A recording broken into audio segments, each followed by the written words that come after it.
નેત્રંગ આદર્શ નિવાસી શાળાના આચાર્ય શિક્ષકોની બદલી બાદ વિદ્યાર્થીઓ રોષે ભરાયા હતા।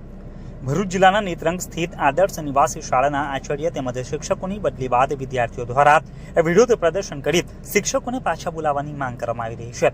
આદિજાતિ કમિશનરે આચાર્ય હેમંતકુમાર વસાવાને આદર્શ નિવાસી શાળા ઝાલોદ જિલ્લા પંચમહાલ સહાયક શિક્ષક હિમાંશુ જોશીને આદર્શ નિવાસી શાળા કુકરમુંદા જિલ્લા તાપી અને ગીતાબેન વાઘેલાને આદર્શ નિવાસી શાળા ઉકાઈ જિલ્લા તાપી તાત્કાલિક અસરથી બદલી કરી દેવામાં આવી હતી। ત્યારબાદ આદર્શ નિવાસી શાળાના વિદ્યાર્થીઓ આચાર્ય અને શિક્ષકોની બદલી થતા નેત્રંગ ગામમાં રેલી યોજીને વિરોધ પ્રદર્શન કરવામાં આવ્યું હતું। નેત્રંગ આદર્શ નિવાસી શાળાના આચાર્યને ફરીવાર પાછા બોલાવો તેવી માંગ સાથે હડતાળ ઉપર વિદ્યાર્થીઓ ઉતર્યા હતા। નેત્રંગ પોલીસ તંત્રને ઘટનાની જાણ થતા તાત્કાલિક ઘટના સ્થળ ઉપર પહોંચીને મામલો શાંત પાડ્યો હતો।